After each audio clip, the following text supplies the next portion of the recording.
அப்படின்னு பார்க்கலாம் வாங்க. சாம்பல் நிற பூனை சொல்லுது, நம்ம 2 பேர்ல யார் அதிகமா மீன் பிடிக்கிறாங்க அப்படின்னு பார்க்கலாமா?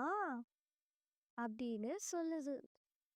கண்டிப்பா நான் தான் அதுல ஜெயிப்பேன். நான் தான் அதிக மீன் பிடிப்பேன் அப்படின்னும் சொல்லுது. மஞ்சள் நிற பூனை சொல்லுது, இல்ல நான் தான் அதிகமா மீன் பிடிப்பேன். நீ வேணா பாரு அப்படின்னு சொல்லுது.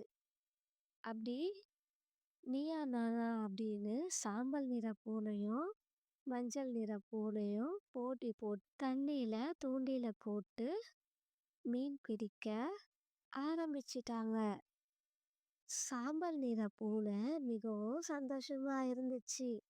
ஏன்னா அதோட தூண்டில்ல மீன் சிக்கிக்கிச்சு. அதனால அந்த சாம்பல் நிற பூனைக்கு மிகவும் சந்தோஷம். Hi jolly! என்னோட தூண்டில்ல மீன் மாட்டிக்கிச்சு. ஆனா மஞ்சள் நிற பூனை மிகவும் சோகமாயிடுச்சு.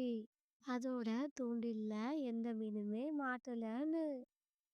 என்னோட தூண்டில்ல எந்த மீனுமே மாட்டவே இல்லையே. சாம்பல் நிற பூனை தூண்டில்ல மாட்டின மீனை எடுக்க பாக்குது. ஆனா அதால எடுக்கவே முடியல. அந்த மீன் நல்லா பெரிய மீனா இருக்கும் போல.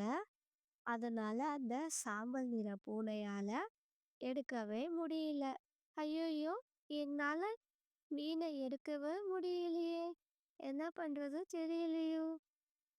நீ எனக்கு உதவி செய்றியா? அப்படின்னு மஞ்சள் நிற பூனைகிட்ட சாம்பல் நிற பூனை கேக்குது. அதுக்கு அந்த மஞ்சள் நிற பூனை சரி சேர்ந்து அந்த மீனை எடுக்கலாம் அப்படின்னு முடிவு பண்ணாங்க. இப்போ அந்த 2 பூனைகளும் ஒரே படகுல நின்னுட்டு அந்த மீனை வெளியே எடுக்க முயற்சி பண்றாங்க. அவங்க ஒற்றுமைக்கு பலன் கிடைச்சிடுச்சு. அந்த பெரிய மீனை அவங்க 2 பேரும் சேர்ந்து வெளியே எடுத்துடுறாங்க. இந்த கதையோட தொடக்கத்துல நீயா நானா அப்படின்னு போட்டி போட்டுட்டாங்க. இருந்தாலும் அந்த பெரிய மீனை சாம்பல் நிற பூனையால வெளியே எடுக்க முடியல. இருவரும் ஒன்னா செஞ்சு அந்த பெரிய மீனை வெளியே எடுத்துட்டாங்க. இந்த பூனைகளை போலவே நம்மளும் நம்ம வாழ்க்கையில ஒற்றுமையா இருந்துட்டு பலனை பெறணும். நம்ம தனித்தனியா இருந்தோம்னா எதையும் சாதிக்க முடியாது. எப்பவுமே ஒற்றுமையா இருந்தா வெற்றி நிச்சயம். நீங்களும் சொல்லுங்க, கைத்தட்டல் பெறுங்க.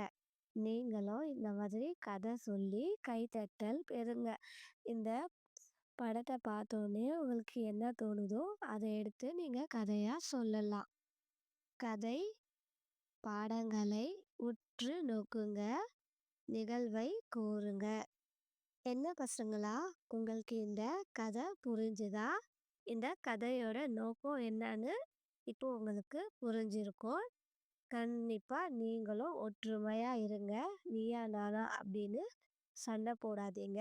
அது நண்பர்களா இருந்தாலும் சரி, சகோதர சகோதரியா இருந்தாலும் சரி.